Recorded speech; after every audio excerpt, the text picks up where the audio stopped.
displaying the glory of God's creation by exploring America one park at a time. Welcome to Parking Full Time with Big Dave the Parker.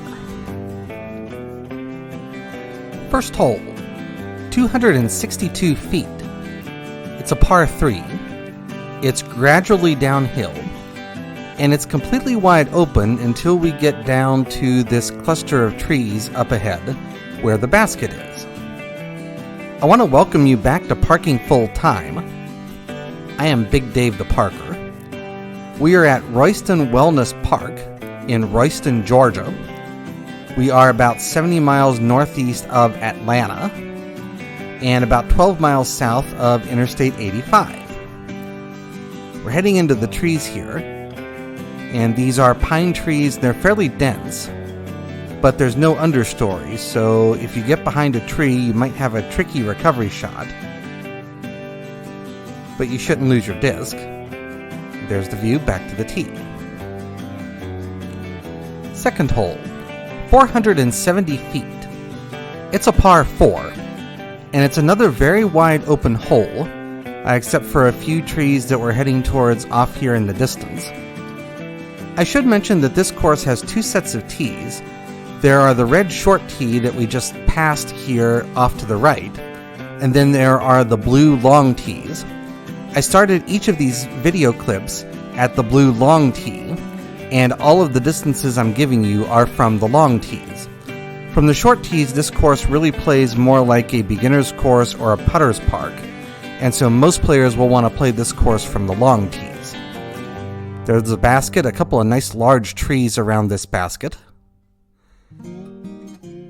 And there's the view back to the tee from behind the basket. Third hole is 408 feet.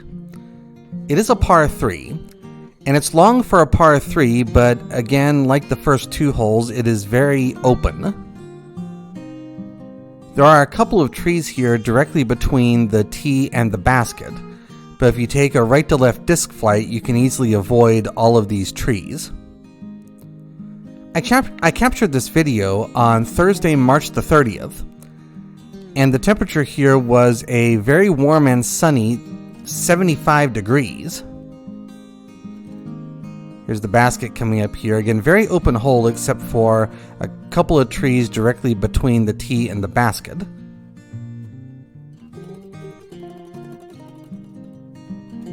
And there's the view back down the fairway. Now we head into the woods for the next couple of holes. The fourth hole is 228 feet. It is a par 4, which seems like a fairly high par for a hole this short, but this is a very tight hole. In fact, this is the tightest hole on this course. I really like this hole. It plays up and over a little ridge, and the tightness makes for a nice change of pace from what so far has been a very open course. There's the fourth basket. When we get back behind the basket, you can look back to the tee and see just how tight this hole is. Tightest hole on this course may be my favorite hole on this course. Fifth hole is 231 feet. It is a par 3. It also plays up and over a little hill, and it is wooded, although not as tight as the previous hole. Nice, beautiful wooded setting here in this part of the park. The basket is actually fairly open, so once you get through the trees, this hole really opens up. There's the view back to the tee.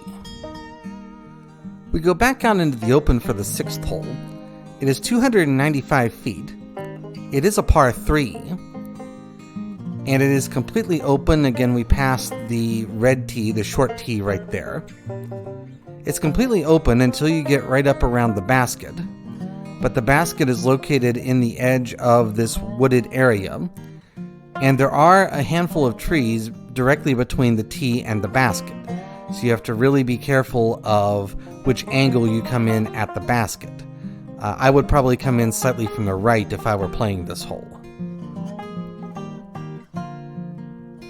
There's the view back down the fairway. 7th hole is the most uphill hole on this course.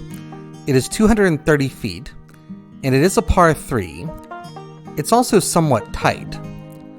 Back by the tee, you saw an asphalt walking path, and that walking path winds throughout this park. For the most part, it does not interfere with the disc golf course, but this one tee shot here at the 7th hole, that's the only place where the walking path really comes close to the disc golf course. So you've got to check for pedestrians on the path before you throw on this hole. There's the basket, a nice uphill hole, kind of tight. We go back onto the open for the 8th hole. It is 204 feet, it's slightly downhill, and it's a par 3. This hole is very similar to the opening hole.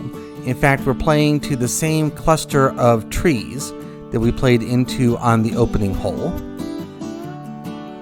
One thing that's different, and you'll see this when we get down into the trees here, the basket here on the 8th hole is perched on top of a man-made mound, which makes putting a little bit more interesting. There's the basket there on top of the mound. The first basket is the one off to the right, by the way.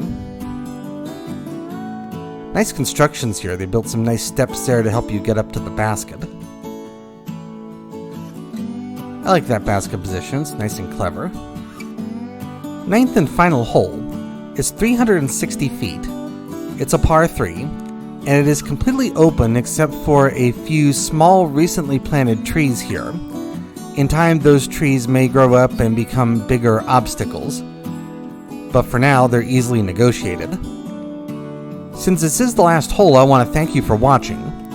Parking full-time would not be anything without the people who watch. I realize that every day, and I thank you every day. If you like this sort of thing, please click the thumbs up button and the subscribe button. That helps other people find this video and encourages me to bring more of this sort of thing your way. There's the view back down the 9th fairway. That's the end of the course. Have a great afternoon, take care, and Lord bless.